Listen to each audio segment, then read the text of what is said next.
poor mechanic repaired a traveler's bike, unaware she was a billionaire seeking true freedom in life. The open road stretched endlessly before her, a ribbon of asphalt disappearing into the horizon. The rhythmic hum of her motorcycle was the only sound that accompanied her, steady, predictable, a stark contrast to the chaos she had left behind. Isabel Munro had spent her entire life running from expectations, running from a life that had never truly felt like her own, running from the suffocating weight of a last name that meant power, privilege, and a future she had never chosen. But she hadn't expected this. She hadn't expected to break down in a town so small it barely had a name.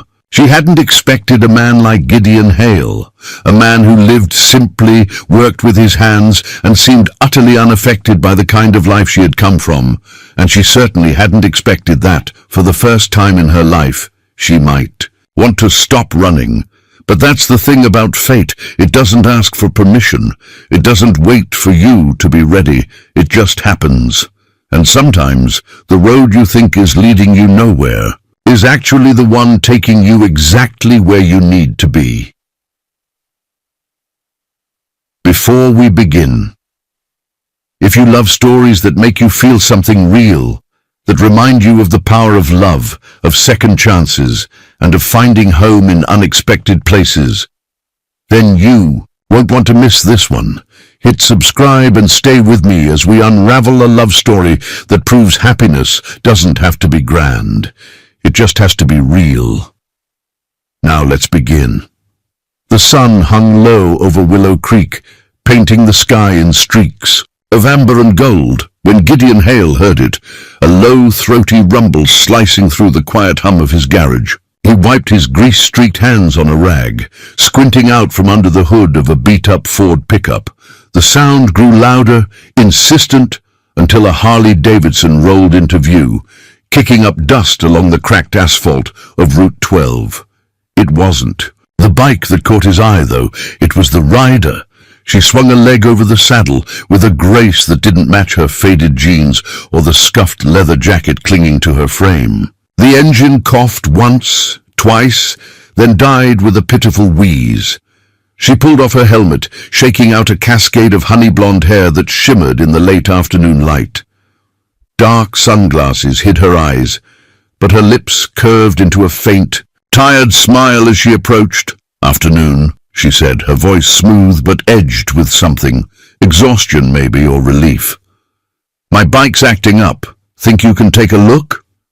Gideon straightened, brushing a lock of dark hair from his forehead. At 42, he'd seen his share of stranded travelers pass through this sleepy Nebraska town, but none quite like her. She carried herself with an air of quiet confidence, like she'd ridden out of a story he hadn't yet read. He nodded toward the Harley. "Bring it in. Let's see what's wrong." She wheeled the bike into the shade of his garage, the clink of her boots on the concrete floor, mingling with the distant chirp of crickets. Up close, he caught the scent of leather and something faintly floral, jasmine maybe. He knelt beside the Harley, running a hand over the engine. "Sounds like a fuel line issue. I can fix it, but parts might take a couple days to get here. Where you headed in such a hurry?"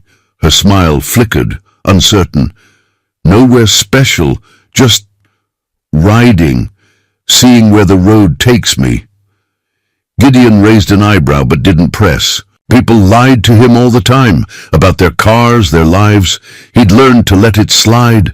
"Suit yourself. You're welcome to wait it out in town. Maggie's got rooms above the cafe if you need a place." She nodded, slipping off her sunglasses to reveal eyes the color of a storm-swept sea, blue-green and deep enough to drown in. "Thanks. I'll figure something out." She hesitated, then added, "I'm Isabel, by the way." Gideon Hale. He offered a calloused hand, and hers met it, surprisingly soft but firm. A jolt ran through him, unbidden, and he pulled back, busying himself with the bike. "I'll get started. You want a lemonade while you wait? It's hot as blazes out there." Her face brightened, a real smile this time. "That'd be nice." "Thank you." He fetched a glass from the dented fridge in the corner, pouring from a pitcher he'd made that morning. It was a small thing, a habit he'd picked up from his mother: offer a cold drink to anyone who crossed your path on a summer day. Kindness didn't cost much, she'd say. He handed it to Isabel, and she took it with a murmured thanks, sipping. As she watched him work, the silence between them wasn't awkward. Not exactly. It was the kind that settled over two people who didn't need to fill it with noise. Gideon popped the Harley's fuel cap, his fingers moving with the ease of a man who'd spent half his life under engines. But his mind wandered. There was something about her, a stillness that didn't match the roar of that bike. He glanced at her saddlebag, catching a glint of metal peeking out. A luggage tag, engraved with "I am" in elegant script. His gut twisted. Initials didn't mean much, but they hinted at a story she wasn't telling. "You ride long to get here?" he asked, keeping his tone casual. She shrugged, swirling the ice in her glass. "Long enough. Needed a break from everything." He grunted, recognizing the dodge. He'd been there himself, running from ghosts, hiding in plain sight. 12 years ago he'd come to Willow Creek to escape the wreckage of a broken engagement. Laurie, his ex, had traded him for a banker with a bigger wallet and a shinier life. The betrayal had carved a hollow in him, one he'd filled with oil and steel instead of trust. Now, at 42, he was content enough. Alone, but not lonely. Or so he told himself. Isabel set the glass down on a workbench, empty now, and stood. "I'll let you get to it. Thanks for the drink and the help." "Any time," he said, meaning it more than he expected. She grabbed her helmet and headed out, the sway of her jacket catching the last rays of sunlight. He watched her go, then turned back to the bike, his fingers brushing that luggage tag again. "I am." Who was she, really? An hour later, as the sun dipped below the horizon, Gideon locked up the garage and walked the half-mile to Maggie's cafe. The bell above the door jingled as he stepped inside, the smell of coffee and fried onions wrapping around him like a hug. Maggie, 60 and wiry as a fence post, waved from behind the counter. "Usual, Gideon?" "Yeah, thanks." He slid into a booth, then froze. There, wiping down a table in a borrowed apron, was Isabel. She caught his eye and grinned, sheepish but warm. "Needed something to do," she said, shrugging. "Maggie's letting me pitch in." Maggie chuckled, sliding a plate of meatloaf in front of him. "Girls are natural. Already got ideas to spruce up my menu." Gideon took a bite, hiding a smile. Isabel didn't belong here, not with that bike, those initials, that mystery in her eyes. But as she laughed at something Maggie said, wiping her hands on that apron, he felt a flicker of something he hadn't in years. Curiosity, maybe, or hope. Outside, the crickets sang louder, and the night settled over Willow Creek like a promise. Gideon didn't know it yet, but the stranger on the Harley had just shifted the gears of his quiet life, and the road ahead would be anything but straight. The next morning broke over Willow Creek with a chorus of birdsong and the faint clatter of dishes from Maggie's cafe. Isabel Monroe stood behind the counter, her borrowed apron dusted with flour, pouring coffee for old man Tanner with a smile that felt more natural than it had in years. She'd slept fitfully in the narrow bed above the cafe, the hum of the Harley's dying engine still echoing in her mind. But here, in this sleepy town, the weight of her old life, of boardrooms and ballrooms, felt a little lighter. Maggie bustled out from the kitchen, her grey hair pulled into a loose bun, wiping her hands on a towel. "You're a godsend, Isabel," she said, eyeing the steady stream of regulars. "Never seen Tanner tip before. What's your secret?" Isabel laughed, soft and unguarded. "Just listen to him grumble about the weather. People like to be heard, I guess." Maggie nodded, her sharp eyes softening. "You've got a way about you. Ever think of staying put?" The question caught Isabel off guard, her hand pausing mid-pour. Staying put wasn't an option, not with her family's private investigators probably combing the country for her by now. She'd left New York 3 weeks ago, her sleek BMW traded for that Harley, her tailored suits swapped for denim and leather. She was Isabel Monroe, heiress to the Monroe Hotel empire, but here she was, just Isabel, pouring coffee and dodging questions. "Maybe for a day or two," she said, forcing a grin, "till my bike's ready." Across town, Gideon, Hale hunched over the Harley in his garage, the morning sun slanting through the open door. He'd found the problem, a clogged fuel line, just as he'd suspected, but he was taking his time. Something about Isabel nagged at him, like a tune he couldn't place. That luggage tag, I am, glinted in his memory. He shook it off, focusing on the engine, but her face, those sea-storm eyes, kept drifting into his thoughts. By noon, the cafe was buzzing. Isabel had scribbled a recipe for a peach cobbler on a napkin, tweaking Maggie's usual pie lineup, and the first batch sold out in an hour. Customers lingered, chatting over extra slices, and Maggie's cash register sang a happier tune than it had in months. Isabel wiped down a table, her sleeves rolled up, feeling a quiet pride she hadn't known in years. Back home, success meant mergers and millions. Here, it was a warm plate and a stranger's smile. She didn't notice Gideon, slip in until he was there, leaning against the counter with a grease-smudged rag in his hand. "Bike's coming along," he said, his voice low and steady. "Thought you might want to know." Isabel straightened, brushing a strand of hair from her face. "Thanks. You didn't have to come tell me." He shrugged, a flicker of a smile, tugging at his lips. "Maggie's coffee's better than mine, and I figured you'd be here stirring up trouble." "Trouble?" She arched a brow, playful. "I prefer to call it progress." Maggie chimed in, sliding a mug toward Gideon. "She's a keeper, this one. Got my regulars eating out of her hand." Gideon took the coffee, his hazel eyes meeting Isabel's for a beat longer than necessary. "I can see that. The air between them shifted, warm and charged, but he broke it first, sipping his coffee and turning toward the window.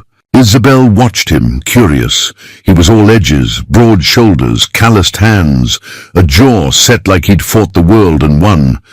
But there was a gentleness there, too, in the way he'd offered her that lemonade yesterday, in the way he didn't push her for answers. Later, as the afternoon faded into a golden haze, Isabel borrowed a rusty bicycle from Maggie's shed and pedaled out of town. The wind tugged at her hair, and for the first time in weeks she felt untethered. No emails, no expectations, just the open road and the promise of a quiet evening. She found herself at a meadow, the grass swaying under a sky streaked with pink. She parked the bike and sat, knees drawn up, letting the stillness settle over her. Footsteps crunched behind her, and she turned to see Gideon, a fishing pole slung over his shoulder. He froze, clearly as surprised as she was. "Didn't expect company?" he said, nodding toward the pond glimmering nearby. "Mind if I join you?" She shook her head, patting the grass beside her. "Plenty of room." He settled in, casting his line with a practiced flick, the silence stretched, comfortable, until he spoke. "You ever fish?" "Not since I was a kid," she said, her voice softening with memory. "My dad used to take me. Before everything got complicated." Gideon glanced at her, his gaze steady. "Complicated how?" She hesitated, then dodged. "Just life. You know how it goes." She pointed at the sky instead. "Look at that. You don't get stars like this in the city." He followed her gaze, the tension in his shoulders easing. "Yeah, out here they're close enough to touch. Makes you feel small, but not in a bad way." They sat there, the pond rippling softly, the stars blinking awake one by one. Isabel stole a glance at him, his profile sharp against the dusk, his hands resting easy on the pole. He wasn't like the men she'd known, all polish and ambition. He was real, grounded, and it stirred something in her she couldn't name. Back at the cafe that night, Maggie pulled Gideon aside as Isabel cleared tables. She reminds me of my Sarah, Maggie whispered, her voice thick. My girl who left years ago, same fire, same heart. Don't let her slip away without a fight, Gideon. He frowned, sipping his coffee. She's just passing through, Mags. Maggie's eyes narrowed. Maybe, but I've seen the way you look at her, like she's waking something up in you. Gideon didn't answer, but Maggie's words stuck, sharp and true. He finished his coffee and stepped outside, the night air cool against his skin. Across the street, Isabel laughed with a customer through the cafe window, her apron smudged with peach juice, her smile bright enough to rival the stars. He didn't know her story, not yet, but he felt it, deep in his bones. She was more than a stranger on a Harley, and maybe, just maybe, she was here to stay. The late afternoon sun cast long shadows over Willow Creek, gilding the pond where Gideon Hale stood, fishing pole in hand. 3 days had passed since Isabel Munro rolled into town, and though he'd never admit it aloud, her presence had stirred something in him, a restlessness he hadn't felt since the days when love still seemed possible. He'd kept his distance mostly, tinkering with her Harley in the garage, but today he'd acted on impulse. Fishing tomorrow? He'd asked her at the cafe that morning, casual as if it didn't matter. She'd grinned and said yes, and now here they were.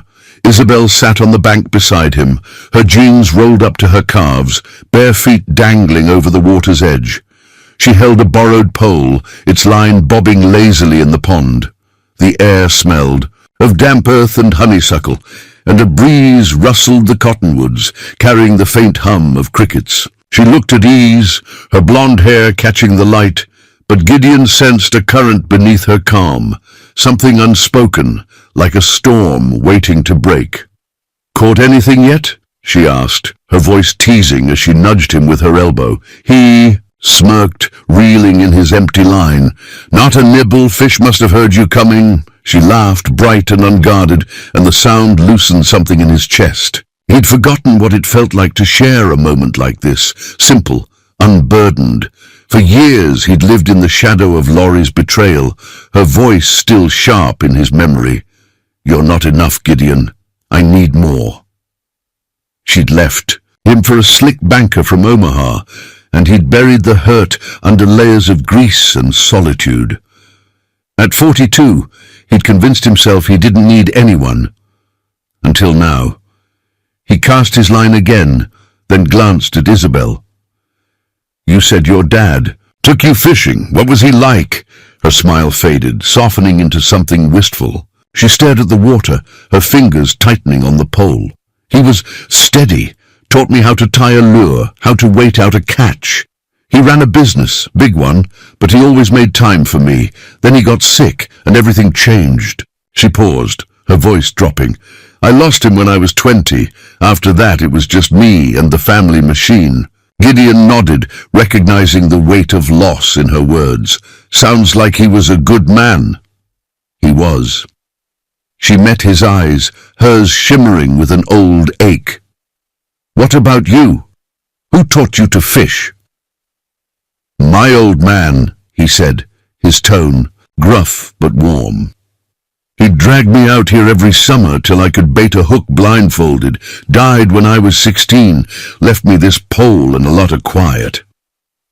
Isabel tilted her head, studying him. "Quiet's not so bad, but it can get heavy, can't it?" "Yeah," he admitted, surprised by his own honesty. "It can." The silence that followed wasn't empty. It was full, woven with the rustle of leaves and the lap of water against the bank. Gideon felt her presence beside him, steady and real, and for the first time in years he wanted to peel back the layers he'd built around himself. He cleared his throat, his voice low. "Ever have someone break your heart so bad you stop believing it's worth the risk?" She turned to him, her gaze piercing. "Once. But it wasn't a lover. It was family. Expectations that choke you, till there's nothing left." She hesitated, then added, "What about you? Who broke yours?" He stared at the pond, the memory rising like a ghost. "Her name was Laurie. We were engaged. Thought we'd build a life, kids, a house, the whole deal. Then she found someone with deeper pockets. Left me standing in a church parking lot with a ring I couldn't return. He chuckled, dry and bitter. Haven't trusted my heart since.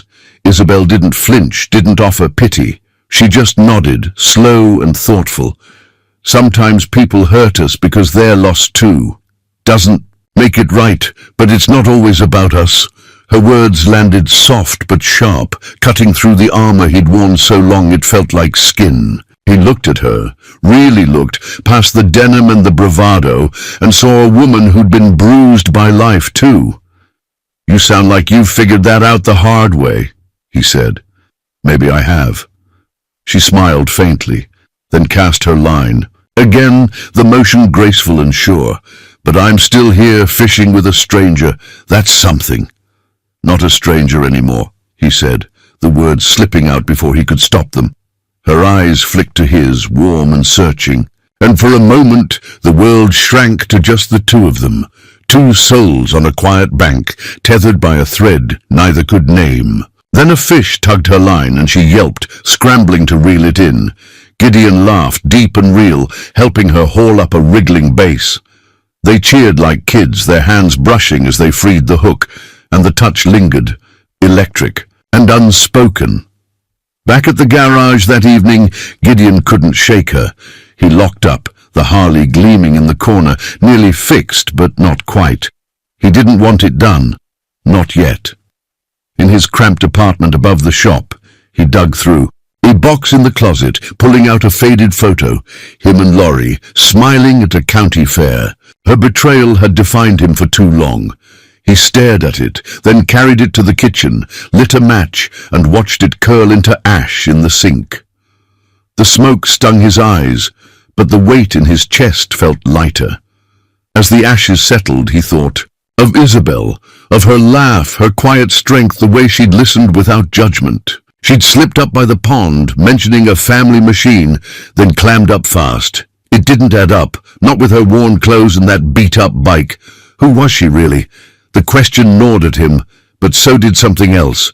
A flicker of trust, fragile and new, daring him to believe again. Outside, the stars burned bright over Willow Creek, and Gideon wondered if maybe, just maybe, the past didn't have to own him anymore. The annual Willow Creek Fair buzzed with life under a sky streaked with cotton candy clouds, the air thick with the scent of popcorn and grilled corn. Gideon Hale stood near the dunk tank, his sleeves rolled up, helping little Tommy Jenkins fix a toy tractor that had lost a wheel. At 42, he'd never been one for crowds, but the fair was tradition, a heartbeat that pulsed through this town every summer, drawing folks together like family. This year, though, it felt different. Isabel Monroe was here. She'd come with him, almost by accident. He'd mentioned the fair over coffee at Maggie's that morning, a throwaway line. Gets busy tonight if you're around. And she'd lit up, saying, I wouldn't miss it. Now she moved through the crowd like she belonged. Her denim jacket swapped for a borrowed sundress from Maggie's closet, her blonde hair loose and catching the evening light. Gideon watched her from the corner of his eye, a warmth spreading in his chest he didn't quite trust. Isabel stopped at the bake sale booth, her peach cobbler from the cafe displayed front and center. She'd insisted on entering it in the contest, and when the judge, a stout woman named Clara with a no-nonsense glare, declared it the winner, the crowd cheered. Isabel beamed, her sea-storm eyes sparkling, and Gideon couldn't help but smile. She didn't keep the prize, a $20 gift card to the hardware store. Instead, she slipped it to the Hendersons, a young couple with a toddler and a leaking roof, whispering, You need this more. The gesture was quiet, unshowy, and it hit Gideon square in the gut. You're good at this, he said later, finding her near the Ferris wheel, its lights twinkling against the dusk. At what? She tilted her head, a teasing lilt in her voice. Making people like you. He nodded toward the Hendersons, who were thanking her again across the midway. Not everyone would have done that, she shrugged, brushing it off. It's just a gift card. Besides, I've had enough prizes in my life. There it was again. A hint of something bigger, something she kept locked away. Gideon wanted to ask, to pry open that door she guarded so carefully, but the band struck up a slow tune and the moment slipped away. Couples drifted to the makeshift dance floor, a patch of grass ringed with hay bales. Isabel glanced at him, a playful challenge in her eyes. "You dance, Gideon Hale?" "Not if I can help it," he said, but his feet were already moving toward her. She laughed, taking his hand, and they stepped into the sway of the music, a country ballad about love and second chances. His hand settled on her waist, hers on his shoulder, and the world blurred around them. She smelled of peaches and summer, and her touch was light but sure, pulling him closer than he'd meant to get. For 3 minutes, under the glow of string lights, Gideon forgot the scars Laurie had left, forgot the walls he'd built. Isabel looked up at him, her lips parting as if to speak, and he wondered what it'd be like to kiss her, right there in the heart of Willow Creek. The song ended too soon, applause breaking the spell. They stepped apart, breathless, and Gideon rubbed the back of his neck, suddenly awkward. "Not bad for a guy with 2 left feet." "Not bad at all," she said, her smile soft and lingering. They wandered toward the game booths, the moment still humming between them, when a stranger caught Gideon's eye, a wiry man in a cheap suit, snapping photos with a camera that didn't fit the fair's small-town vibe. He aimed the lens at Isabel, muttering something into a phone. Gideon's gut tightened. "Friend of yours?" he asked, nodding toward the man. Isabel followed his gaze, and her face paled, just for a second, before she masked it with a shrug. Never seen him, probably just a tourist. But Gideon wasn't so sure. The man lingered, his eyes tracking Isabel as she tossed a ring at a bottle and missed, laughing. Gideon heard him murmur, "Missing heiress, jackpot," before slipping into the crowd. The words landed like a stone in Gideon's chest. "Heiress." He glanced at Isabel, her laughter ringing out, and the pieces didn't fit. Not yet. But doubt crept in, cold and familiar, whispering memories of Laurie's lies. Back at Maggie's cafe later, the fair's glow fading into night, Gideon nursed a coffee while Isabel helped Maggie close up. The place was empty, the jukebox silent, and Maggie left a tabloid on the counter, a gossip rag someone had dropped. Gideon flipped it open, more out of habit than interest, until a headline stopped him cold. "Hotel heiress Isabel Monroe vanishes. Family offers reward." Below it, a grainy photo of a woman in a sleek gown, blonde hair swept up, eyes unmistakable. His coffee went bitter in his mouth. He looked up, watching Isabel wipe down the counter, her movements easy and unhurried. The woman in the photo was polished, untouchable, a far cry from the one humming a tune in Maggie's apron. But those eyes... He folded the paper, tucking it under his arm, and slipped out before she noticed. The night air hit him hard, sharp with questions he wasn't ready to ask. Back at his garage, Gideon sat on the stool by the Harley, the tabloid open in front of him. Isabel Monroe, billionaire's daughter, runaway heiress. The luggage tag, a beak flashed in his mind, and Laurie's voice echoed, "You're not enough." Was this another game? Another woman slumming it until something better came along?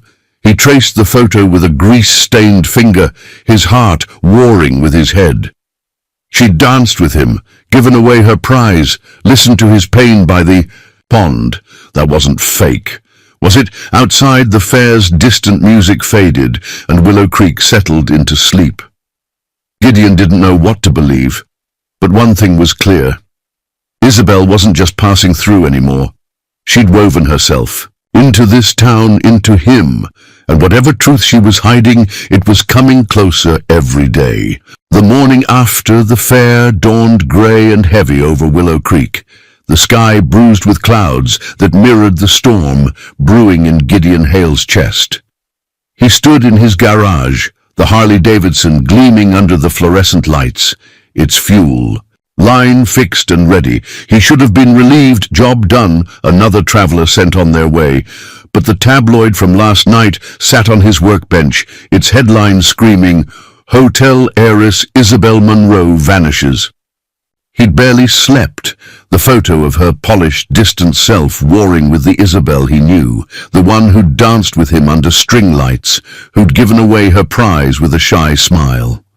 He heard her boots on the concrete before he saw her, the familiar clink pulling him from his thoughts. Isabel stepped into the garage, her denim jacket slung over one shoulder, her hair loose and wind-tousled. "Morning," she said, her voice bright but cautious. "Bike ready?" Gideon nodded, wiping his hands on a rag to hide the tremor in them. "Yeah, good as new." He gestured to the Harley, then hesitated, the tabloid burning a hole in his periphery. He couldn't dodge it anymore. He grabbed the paper and held it up, his voice low and tight. "This you?" Her eyes widened, flickering to the headline, then back to him. For a moment she was still, too still, like a deer caught in headlights. Then she exhaled, slow and shaky, and nodded. "Yeah, that's me." The air thickened, the hum of the garage fan suddenly loud. Gideon's jaw clenched. "Isabel Munro, hotel heiress, billionaire's daughter, that what you've been hiding?" She stepped closer, her hands raised as if to steady him, or herself. "Gideon, I didn't lie to you, not really, I needed to get away, from all of it." "Away?" He tossed the tabloid onto the workbench, his voice rising despite himself. "You've been pouring coffee, fishing with me, acting like some drifter, and you're what? A runaway princess. Was this a game to you, slumming it with the small-town mechanic?" Her face crumpled, hurt flashing in those sea-storm eyes. "No, it was never a game. This—" She gestured around the garage, then to him. "This was real, the first real, the thing I've had in years." "Then why not tell me?" he snapped, the old ache of Laurie's betrayal clawing up his throat. "I opened up to you, told you things I don't tell anyone. And you've been sitting on a secret like this?" "I wanted to," she said, her voice breaking, "but every time I tried, I couldn't. I didn't want you to look at me like you are now, like I'm someone else." "Maybe you are," he shot back, turning away to grip the edge of the workbench. His knuckles whitened, the sting of doubt cutting deep. "I've been down this road before, Isabel. Someone pretending to be one thing, then walking away when the truth comes out." She flinched, but her voice steadied. "I'm not her, Gideon. I'm not Laurie. I stayed because I found something here. Peace, purpose, you. My family wants me back in New York. Married off to some suit to save their empire. I ran because I couldn't breathe there." He turned, meeting her gaze, and saw the raw truth in it. No polish, no pretense. But the hurt in him wouldn't bend. "You've got a whole world waiting for you. I'm just a guy with a wrench. What happens when you get tired of this?" "I won't," she said, stepping closer, her eyes pleading. "I swear I won't." Before he could answer, a sleek black SUV rolled up outside, its tinted windows glinting like a predator's eyes. A man in a crisp suit stepped out, his polished shoes absurd against the dusty gravel. "Miss Munro," he called, his tone clipped. "Your family's been worried. Time to come home." Gideon's stomach dropped. Isabel froze, her breath hitching. "I'm not going," she said, but the man advanced, his hand on a phone already buzzing with authority. "Your father's offering a generous reward," the man said, glancing at Gideon with cold appraisal. "And Mr. Grayson's waiting." "The engagement's set." "Grayson," Gideon echoed, the name a punch to his gut. "You're engaged!" "No," Isabel said, whirling to him. "It's arranged. I don't want it. I never did. Gideon, please." But he stepped back, the walls he'd let crack slamming shut. "Sounds like you've got a life to get back to. Don't let me keep you." Tears welled in her eyes, but she didn't fight him. She grabbed her helmet, her movements jerky, and faced the investigator. "Tell them I'll call. I need a minute." He nodded, retreating to the SUV, and she turned to Gideon one last time. "I'm sorry I didn't tell you, but what we had, it was real. I hope you believe that someday." She walked out, leaving a folded note on the Harley's seat. Gideon didn't move until the SUV's engine faded into the distance, the silence swallowing him whole. He picked up the note, her handwriting shaky but clear. I found myself here. Thank you. He sank onto a stool, the words blurring as his chest tightened. She was gone, and he'd pushed her away. Just like he'd pushed everyone since. Laurie. But this felt different. Her tears, her voice, they'd cut deeper than he'd expected. Later, at Maggie's cafe, he slid into a booth, the note crumpled in his pocket. Maggie set a coffee in front of him, her eyes sharp. Saw that fancy car. She's gone, huh? Yeah, he muttered, staring into the black liquid. Maggie leaned in, her voice low. I knew who she was, Gideon. Found that tabloid days ago. Didn't say anything because she's good people. Lost, maybe, but good. You should have heard her out. He looked up, startled. You knew. Figured it out, she said, tapping the counter. She's running from a cage, not a crown. And you just locked her back in it. The words hit like a slap, and Gideon's throat burned. He'd seen the fear in Isabel's eyes, the plea, and he'd turned away. Maggie was right. He'd judged her by Laurie's shadow, not her own light. But it was too late now, wasn't it? Outside, the clouds broke, rain tapping the cafe windows like a quiet apology. Gideon clutched the note, her gratitude searing into him, and wondered if he'd just lost something he didn't know how to name. The days after Isabel's departure stretched long and hollow over Willow Creek, the grey skies bleeding into Gideon Hale's mood. His garage felt too big without her Harley rumbling in the corner, its absence a silent rebuke. He threw himself into work, tune-ups, oil changes, a busted carburetor from Old Man Tanner's truck, but his hands moved on autopilot, his mind circling back to her. That note. I found myself here. Thank you. Sat folded in his pocket, its edges worn. From restless fingers, he hadn't burned it like he had Laurie's photo. He couldn't. At 42, Gideon had mastered the art of solitude, turning it into a shield against the world. Laurie's betrayal had taught him that. Trust was a luxury he couldn't afford. But Isabel had slipped past that shield. Her laugh, echoing in the garage, her touch lingering from that dance at the fair. Now she was gone, back to a life he couldn't fathom, and he'd pushed her out the door. The ache in his chest wasn't anger anymore, it was regret, sharp and unyielding. He avoided Maggie's cafe for 2 days, knowing her sharp eyes would see right through him. But by Wednesday, hunger and habit won out. The bell jingled as he stepped inside, the smell of coffee and fried eggs wrapping around him like an old friend. Maggie glanced up from the counter, her grey bun askew, and slid a mug his way without a word. Isabel's absence hung heavy, the counter where she'd hummed while wiping it down, the booth where she'd laughed with customers. It was all wrong without her.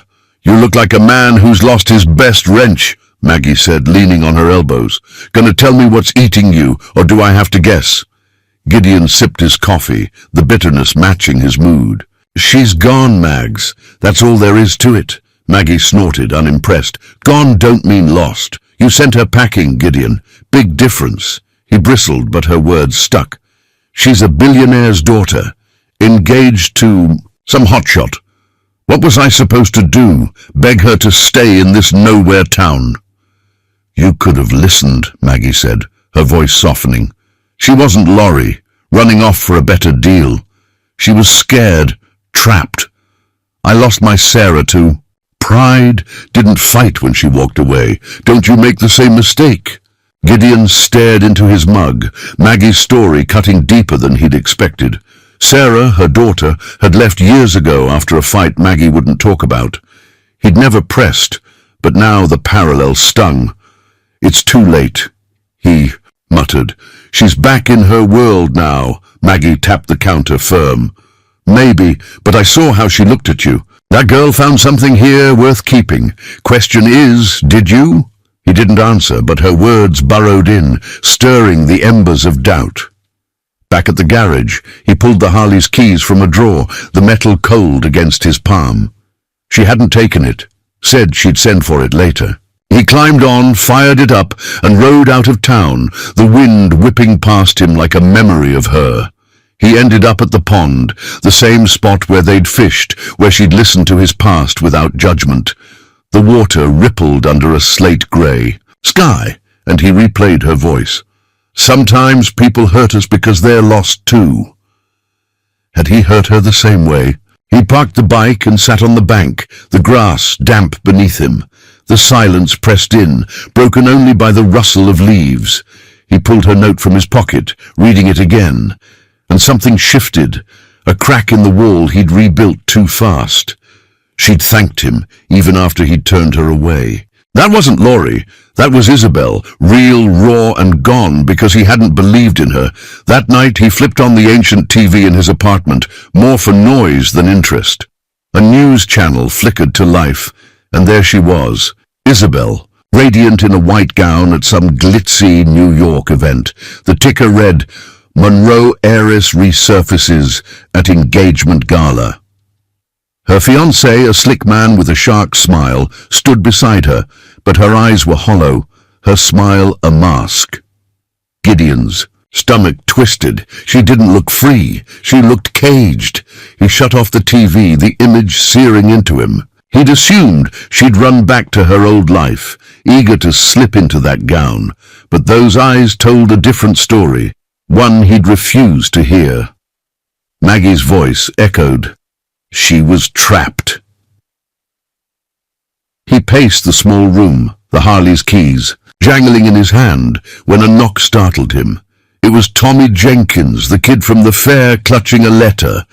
Miss Maggie said to give you this, Tommy mumbled, then darted off. Gideon tore it open, his breath catching. It was from Isabel, left with Maggie before she'd gone. Her handwriting was hurried but clear. I'm sorry I didn't tell you sooner. I was afraid you'd see me as the heiress, not me. You gave me a taste of real, fishing, laughing, just being. I'll never forget that. Forgive me if you can. Tucked inside was a sketch, pencil lines of them by the pond, his profile sharp, her smile soft. It was rough but alive, capturing a moment he'd buried. He sank onto the couch, the sketch trembling in his hands. She'd seen him, really seen him, and he'd pushed her away, blinded by old ghosts. The TV's silence roared now, her hollow eyes haunting him. He'd been wrong. She hadn't left because she wanted to. She'd left because he'd given her no reason to stay. Outside, the wind howled, rattling the garage below. Gideon clutched the letter, Maggie's warning ringing in his ears. Don't make the same mistake. He didn't know if he could fix this, didn't know if she'd even want him to. But as the night deepened, one truth settled in his bones. Isabel Monroe had changed him, and letting her go without a fight wasn't who he wanted to be anymore. The dawn broke cold and clear over Willow Creek, frost glazing the garage windows as Gideon Hale stood beside his vintage Triumph motorcycle. It was a 1972 Bonneville, all chrome and grit, the last piece of his father he'd held on to through the years. He ran a hand over its curves, the metal icy under his palm, and felt the weight of what he was about to do. Isabel's letter lay on the workbench, her sketch of them by the pond pinned beneath a wrench. Those pencil lines, his profile, her smile, had haunted him all night, whispering a truth he couldn't ignore. He'd let her go, but he didn't have to let her stay gone. At 42, Gideon had spent too long hiding from risk, letting Laurie's betrayal define him. But Isabel wasn't Laurie. Her note, her hollow eyes on that TV screen, they'd cracked something open in him, a longing he'd buried under grease and solitude. He couldn't fix the past, but he could fight for this, for her. New York was 1,000 miles away, a world he didn't know, but he'd sell the Triumph, buy a bus ticket and find her. Not to drag her back, but to give her a choice he'd stolen away. He hauled the bike to Hank's auto shop down the road, the only place in town that'd give him a fair price. Hank, a wiry man with a smoker's rasp, whistled low. You sure? About this, Gideon. This beauty's been with you forever. Sure as I've ever been, Gideon said, his voice steady despite the ache in his chest. Need the cash. Got somewhere to be. Hank scratched his beard, then nodded. 1,500, best I can do. It was enough. Gideon shook his hand, signed the papers, and walked away with a wad of bills and a hollow space where the Triumph had been. He didn't look back, couldn't. At the garage, he packed a duffel with a change of clothes and Isabel's letter, then headed to the bus station, a squat building on the edge of town. The ticket to New York cost him half the sale, but he didn't flinch. He'd figure out the rest when he got there. The bus rolled out at noon, a lumbering beast of faded seats and diesel fumes. Gideon settled by a window, the Nebraska plains, blurring past in streaks of brown and gold. He'd never left Willow Creek for more than a day trip, never had a reason to. Now he was chasing a woman he barely knew, armed with nothing but a hunch and a note. It felt reckless, foolish even, but it also felt right. An hour in, an elderly woman slid into the seat beside him, her silver hair tucked under a knit cap. She smelled of lavender and carried a worn paperback, Love in the Time of Cholera. "Where you headed, son?" she asked, her voice creaky but kind. "New York," Gideon said, shifting to give her room. "Got someone to see." She smiled, her eyes crinkling. "A lady, I'll bet. Only love makes a man look that determined." He chuckled, dry but genuine, something like that. Her name was Evelyn, a retired librarian from Lincoln, and she filled the miles with stories, of books, of her late husband, of a life stitched with quiet joys and regrets. Gideon listened, half distracted, until she said, "I lost my Tom too. Soon. Waited too long to tell him I loved him. Don't wait for tomorrow, young man. It's not promised."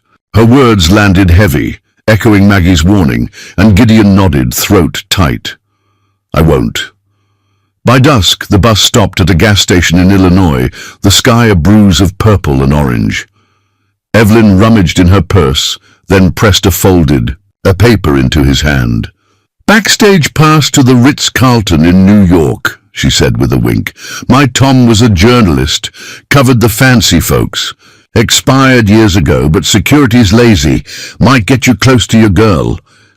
Gideon stared at the pass, its edges yellowed but the seal intact. "How'd you—" "Call it a hunch," she said, patting his arm. "You've got the look of a man who needs a miracle." He thanked her, tucking the pass into his pocket with Isabel's letter. A retired journalist who knew the ritzy world Isabel came from. The coincidence felt too neat, but he didn't question it. The bus rumbled on, city lights flickering. Into view as night fell, and Gideon pulled out a scrap of paper from his duffel. He scribbled a note, his handwriting rough but sure. "If you're happy, I'll go. If not, I'm waiting where it began." It was simple, maybe too simple, but it was all he had. A promise, not a demand. The hours blurred, the bus weaving through highways and tolls until Manhattan's skyline loomed ahead, a jagged crown of steel and glass. Gideon stepped off. At Port Authority, the air thick with exhaust and noise, his boots scuffing the grimy pavement. He'd never seen anything like it. Willow Creek could fit in one of these blocks, but he squared his shoulders, the pass and note burning in his pocket. The Ritz-Carlton was across town, hosting her engagement gala tomorrow night. According to the news, he'd caught at a diner stop. He'd crash it, slip her the note, and let her choose. No heroics, no grand gestures, just a chance. He found a cheap motel near the station, a dingy room with a sagging bed and a flickering bulb. Sleep wouldn't come, so he sat by the window, watching the city pulse below. Evelyn's voice lingered. "Don't wait for tomorrow." And he thought of Isabel in that white gown, her eyes empty. He'd sold his father's bike, crossed half the country, and staked everything on this. Not because he deserved her, but because she deserved better than a cage. The pass crinkled in his hand, a fragile key to a world he didn't belong in. He didn't know if she'd read the note, didn't know if she'd care, but as the city hummed outside, Gideon felt a quiet fire ignite, one he hadn't known since he was a boy, dreaming of a life beyond the plains. He was here, and he wasn't running anymore. The Ritz-Carlton ballroom shimmered under a sea of chandeliers, crystal, glinting like stars trapped in glass.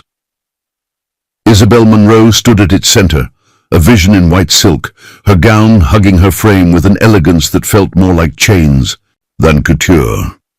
The engagement gala swirled around her, clinking champagne flutes, murmured flattery, the weight of 100 eyes, but she was numb to it all.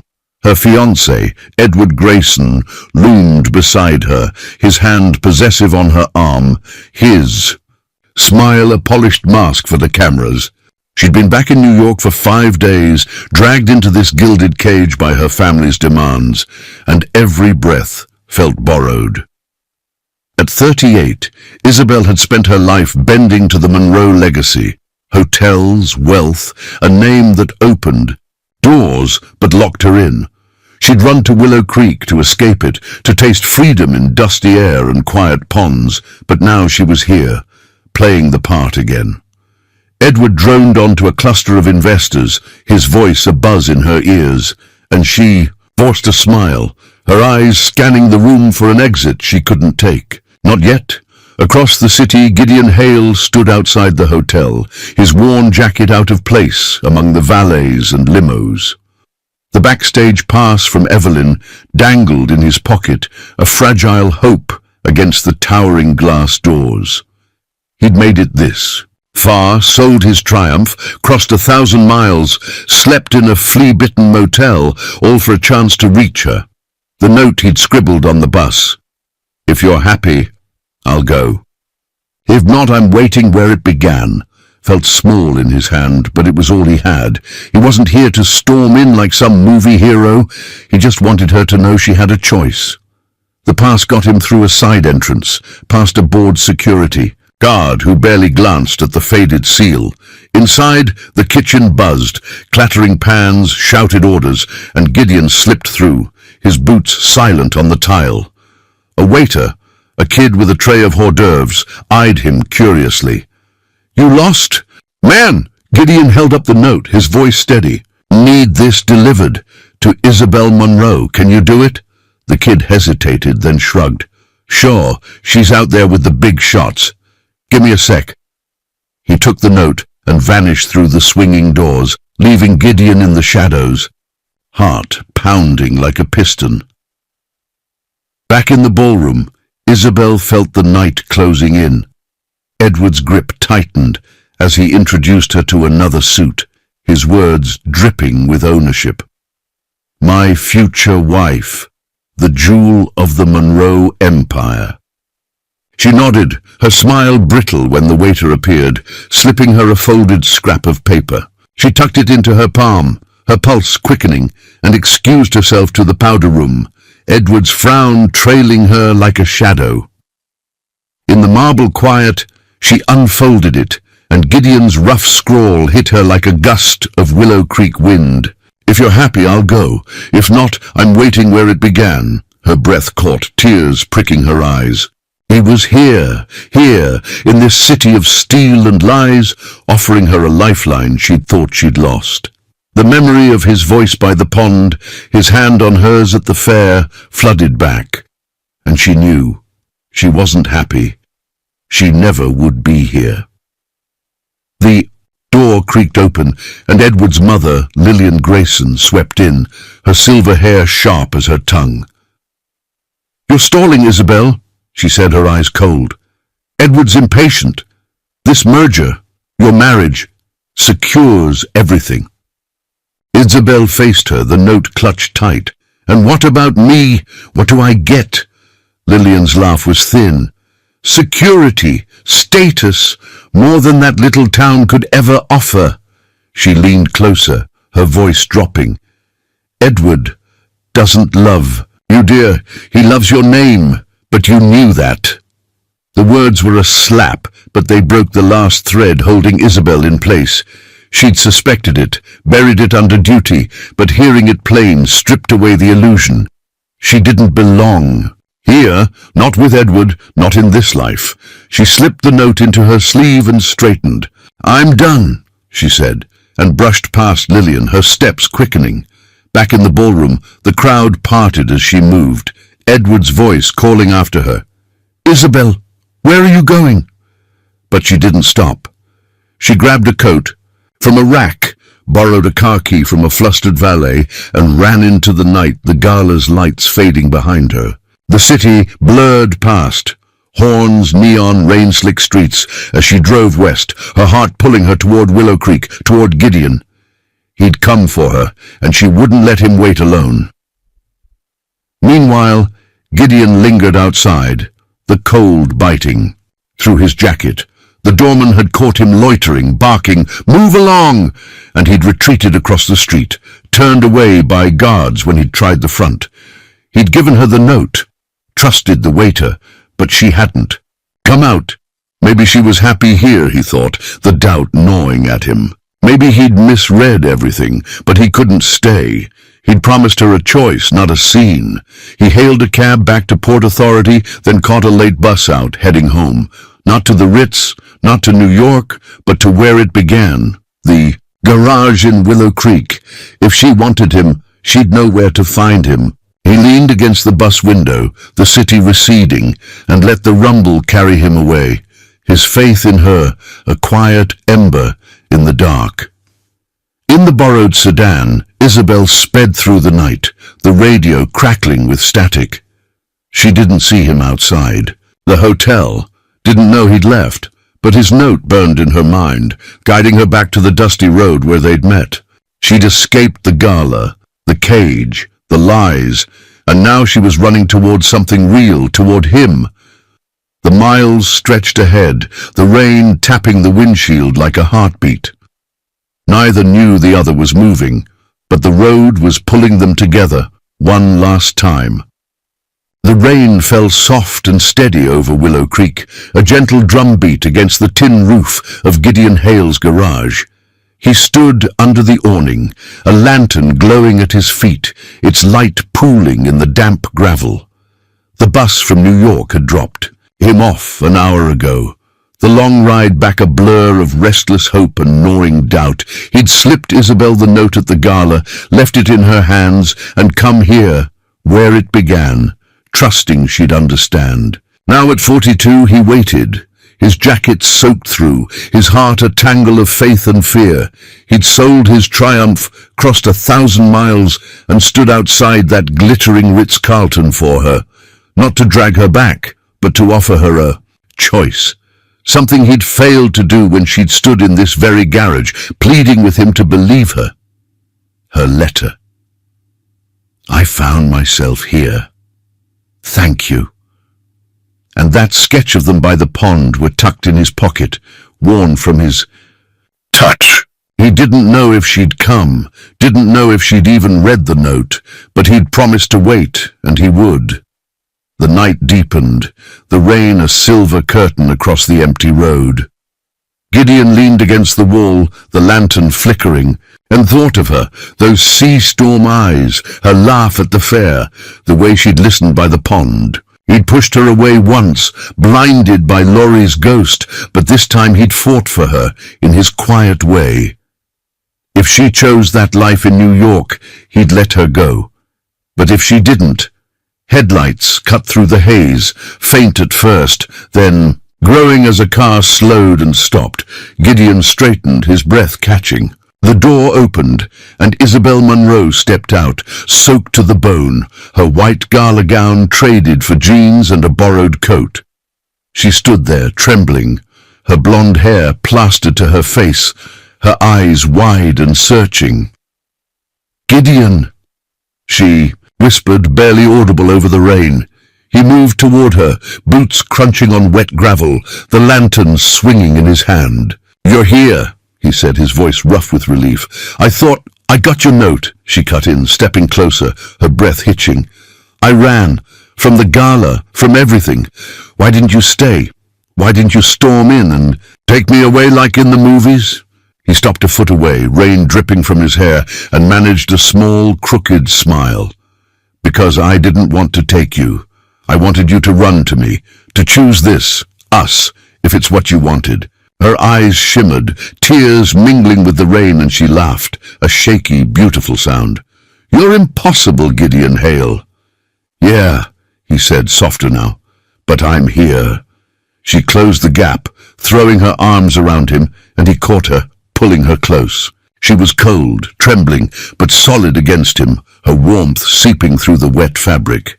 He buried his face in her hair, breathing her in, peaches and rain, and felt the world right itself. They stood there, locked together under the awning, the lantern casting a golden glow around them, the rain a soft hymn to their reunion.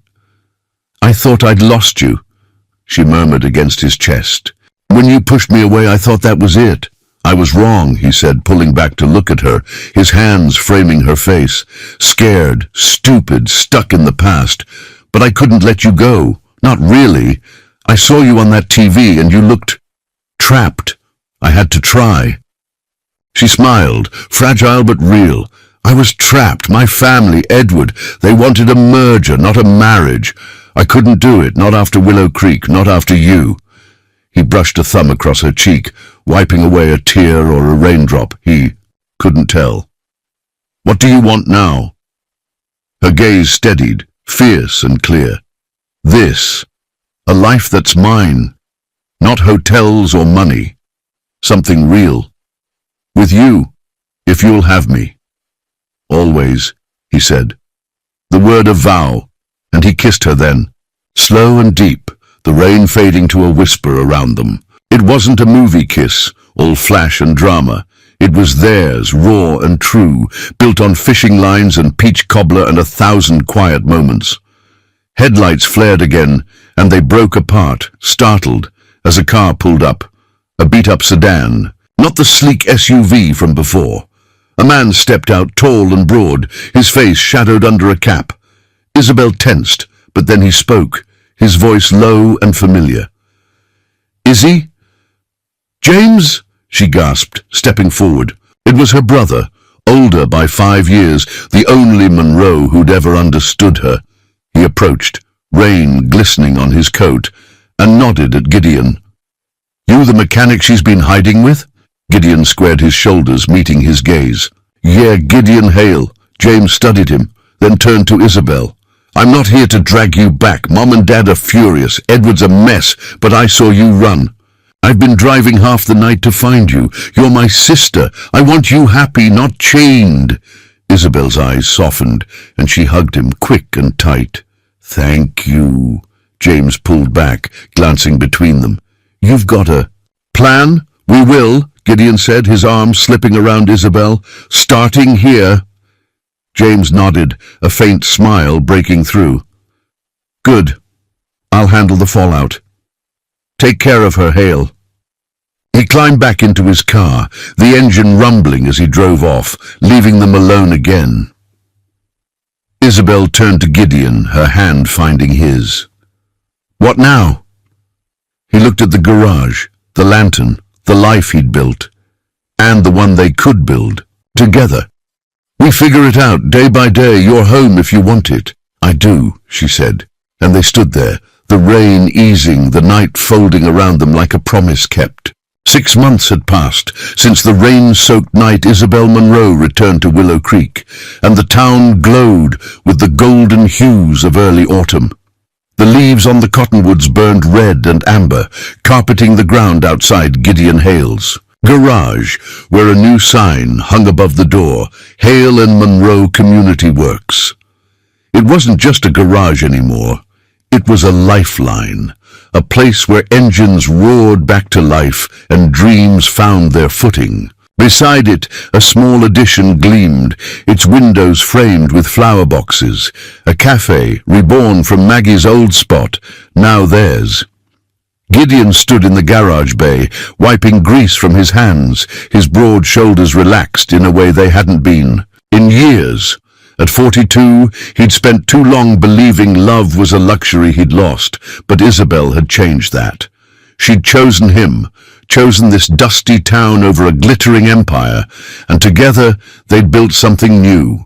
The garage, hummed with purpose. Local kids tinkered with old bikes under his watchful eye, their laughter mingling with the clank of tools. It wasn't much, but it was enough.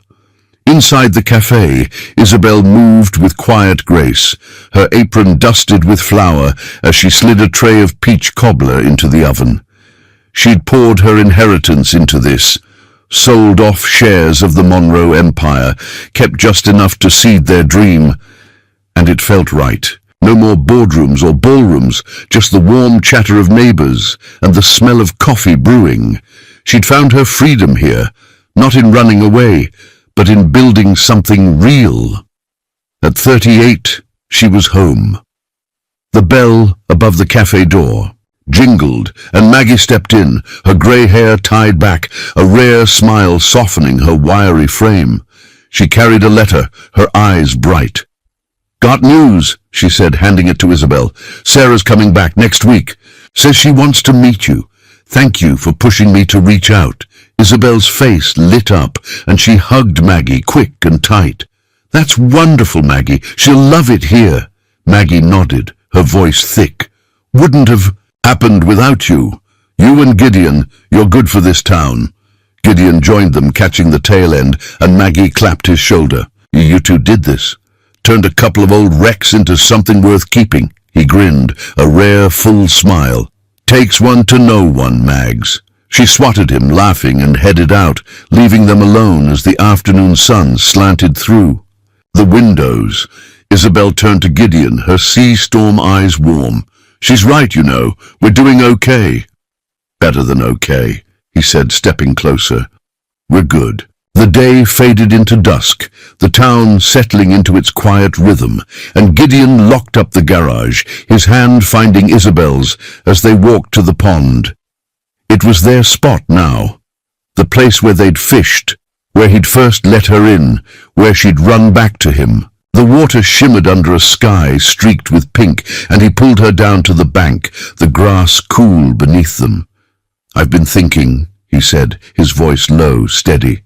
"About us. About this." She tilted her head, curious. "What about it?" He reached into his pocket, pulling out a small ring, simple, forged from steel in his workshop, polished to a soft gleam. "I don't have much to give you. No empire, no fancy life. Just this, me here for as long as you'll have me. Will you marry me, Isabel?" Her breath caught, tears welling as she touched the ring, its edges warm from his hand. "Gideon," she whispered, then laughed, a sound of pure joy. "Yes, yes, I will." He slid it onto her finger, his calloused hands gentle, and she kissed him, slow, deep, a promise sealed under the fading light. "This is my empire now," she murmured against his lips, and he held her close, the weight of her words settling into his bones.